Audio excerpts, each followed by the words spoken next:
Mihatag og certificates of commitment ang tulo ka mga government banks nga partner sa Kapitulyo sa expanded ECD program ngadto sa mga loan applicants nga nakapasar dinhi sa regional level. Ang papeles sa maong mga aplikante na aprobahan na atol sa pre-qualification assessment sa maong mga government banks dinhi sa rehiyon ug ila na kini i-endorso ngadto sa kauluhan ug maghuwat na lang sila og approval. Sa higayon nga maaprobahan na kini sa ilang mga buhatan sa kauluhan, mamahimo nang i-release ang kantidad nga ilang giloan. Miabot og kapin 500 ka mga aplikante ang misalmot sa tulo ka adlaw nga one-stop shop ug mentoring nga gipahigayon sa Kapitulyo ug sa tulo ka mga government banks nga mao ang Land Bank of the Philippines, Development Bank of the Philippines ug Philippine Veterans Bank. Kapin 40 sa maong mga aplikante ang gihatagan sa Certificates of Commitment atol sa Ceremonial Release Program nga gipahigayon sa Kapitulyo ni adtong Lunes atol gayud sa Valentine's Day. Kining commitment nga amo rog ihatag diha kaninyo, mao kini nag-commit kami nga kini mo start na may process ani ipadana namo sa Manila buwahan once ma-approve sa Manila amo idayong dali-dalion o panghatag kaninyo. We will inform you nga okay na ang imong loan so you can now start the construction or the rehabilitation. Matod sa opisyal sa Land Bank, ilagayod giproseso ang maong mga aplikante o gipaspasan kini nila aron makabangon dayon ang Sugbo ilabi na ang mga industriya nga nahagba tungod sa bagyong Odette. We are here to distribute our commitment.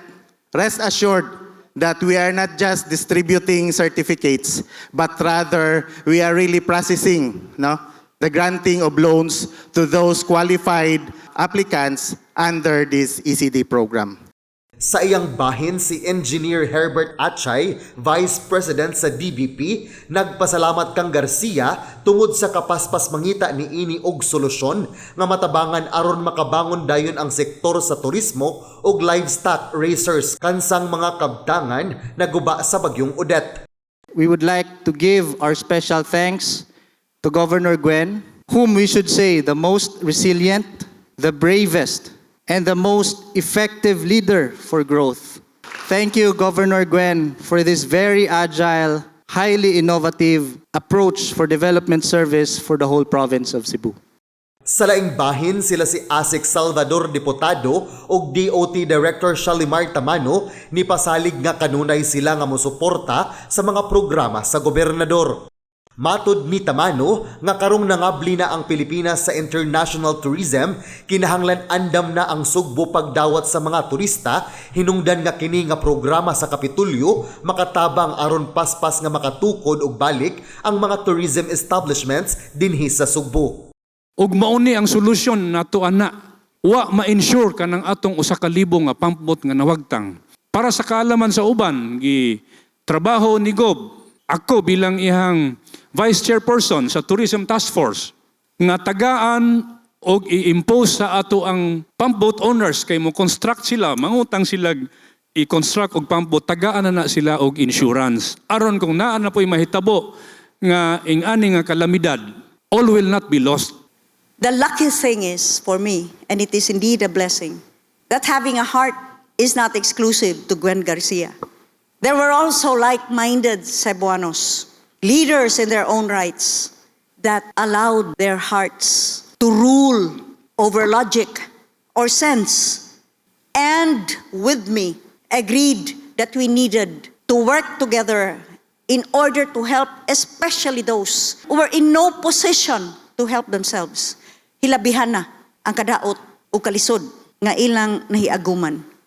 O karong hapuna, atong napakita nga kung magtinabangay lamang kita, those of us that have been placed in each of our positions, whether as governor, whether as provincial board members, as officials of banking institutions, kita, nga gihatagan ni ining grasya sa kahitasan, nga mahimong tulay, pinaagi sa atong hiniusang paningkamot, makahatag ta ug tabang, alibyo sa ato mga kaigsunan nga nagkinahanglan sa atong tabang.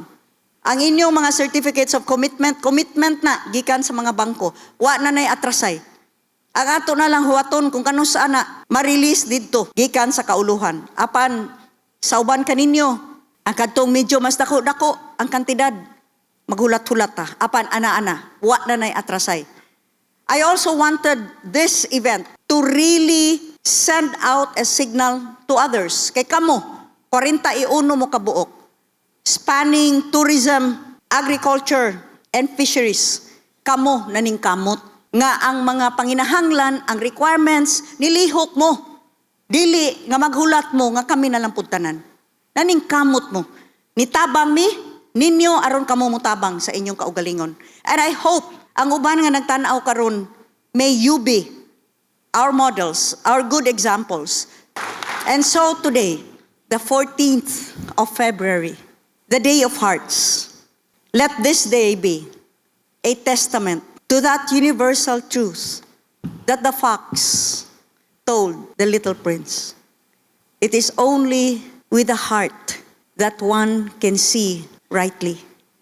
What is essential is invisible to the eye. Happy Valentine's Day. Daghang salamat. John Fredson Granada, Balita sa Sugbo.